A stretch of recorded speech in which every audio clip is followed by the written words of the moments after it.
This is the third part of 4 of multiple choice IB higher level exam paper. If you want to check out either the unanswered questions at the bottom, if you want to have a go at them before you attempt before you watch the video, then take a look at the links in the description to the video. There's also the annotated answers in there as well.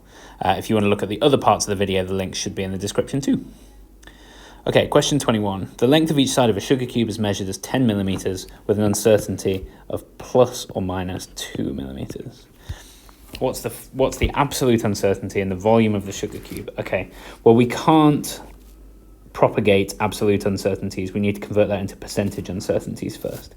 So 10 plus or minus 2, well, 2 millimeters is 20%, so that's plus or minus 20%. Now we can propagate that, and the length of each side of a cube is 10 millimeters, so we're doing the length times the height times the breadth. So we do 20% plus 20% plus 20%. So the percentage uncertainty of the volume is 60%. Now we need to work out what the actual volume is, which is 10 cubed, which is 1,000. 60% of 1,000 is 600, so the absolute uncertainty must be 600 millimeters cubed.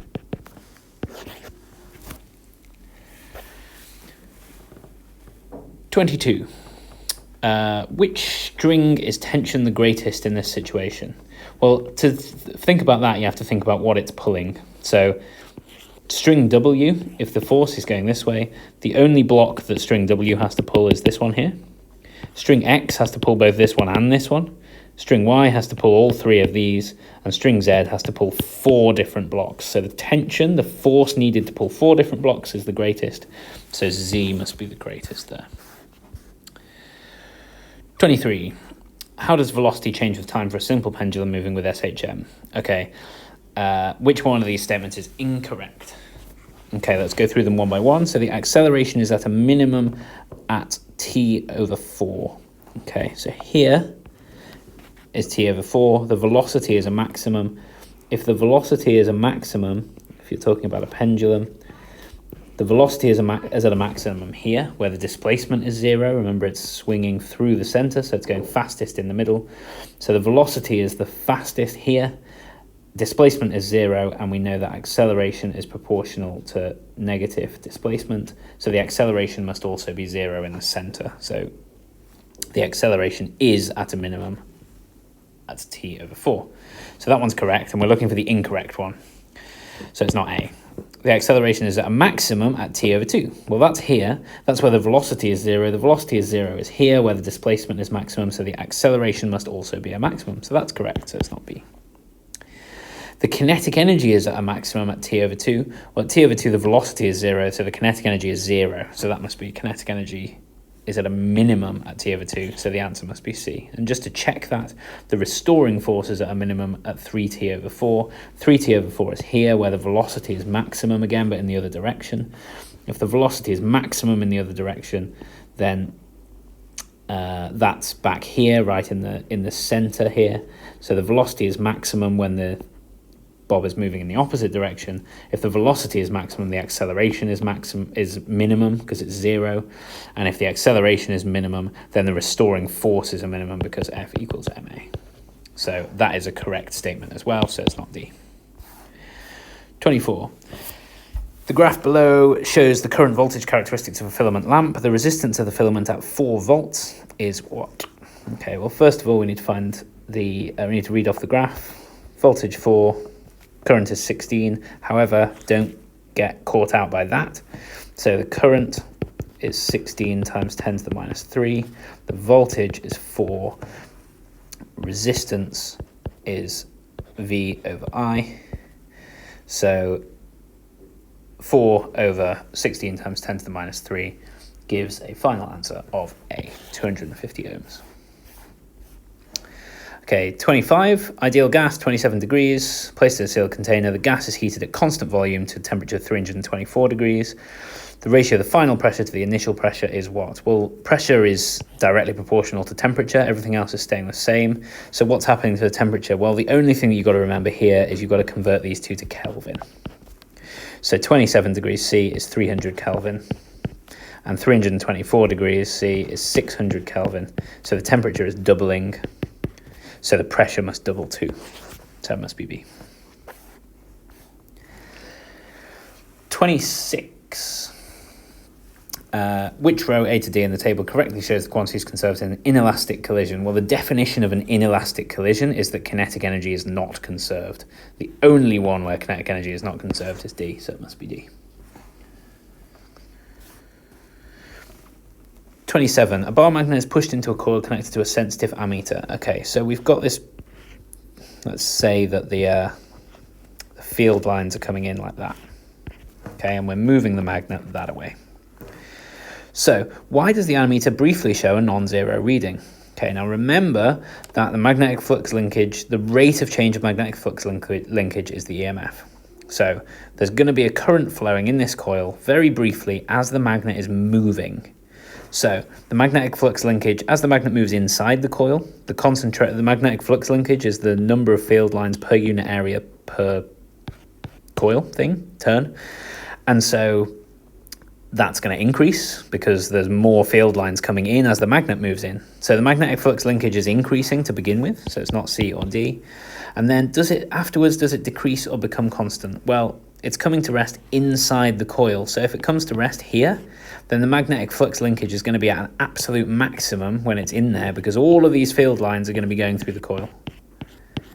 And so if it's at a maximum there, it's not going to decrease again. It would only decrease when you take it out the coil at the other side, which is not happening in this situation. So it's going to become constant. So 27 is B. Question 28, one vector and one scalar quantity. Let's just go through them all. Displacement is a vector, acceleration is a vector, kinetic energy is a scalar, force is a vector, momentum is a vector, velocity is a vector, and power and speed are both scalars. So the only one that has a vector and a scalar is B. Okay, 29. A capacitor is charged using a constant current of that for 20 seconds. What is the energy finally stored by the capacitor? Okay, well, you need two equations for this. The first equation that you need is your energy equation, which is energy is a half CV squared. And you also need the other equation for capacitance, which is C is Q over V. Now, what we don't have in this question is anything for voltage. So we can rearrange this one to say that voltage is charge divided by capacitance. We can sub that back into here. So energy is a half times capacitance times Q over C squared. Taking those squares out gives us E equals a half times Q squared over C. Okay, you actually need a third equation. My apologies. You need a third equation. You need charge is current times time. So you need to work out this charge as well using the current and the time here. So that gives you if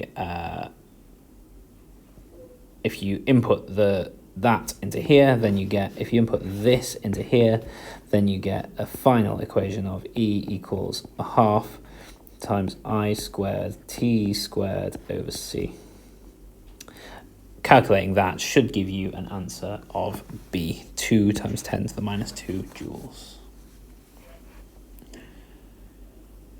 Okay, question 30. Another capacitance question.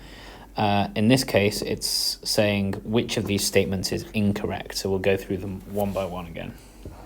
Starting at the bottom, remember when the capacitor is fully charged, it's basically the equivalent of the only way that the capacitor could get fully charged is if it was providing the same potential difference as the battery here, but in the opposite direction. So this would be, let's say that's plus 20 volts and that's 0. Then this would be also plus 20 volts and that would be 0.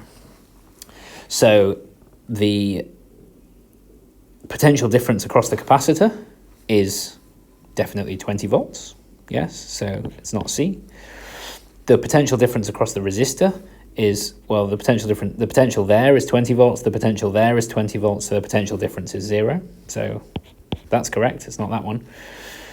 The energy stored by the capacitor is 2 millijoules. Well, we can do that with our equation that we just used up in question 29. E equals a half CV squared, which is a half times 10 times 10 to the minus 6 times 20 squared, which gives you 2 millijoules. So it's not that one. But why is the energy taken from the battery not 2 millijoules? Why is this one not correct? Well, remember that this is a resistor here. And so some of the energy from the battery is going to go and be lost through heat from the resistor, from the resistance of the resistor. So the actual energy taken from the battery is going to be greater than 2 millijoules. So the answer is B. That was part 3. If you want to find part 4, just check the links in the description to the video. Remember, you can get the annotated mark scheme here from the description in the video as well. Thanks.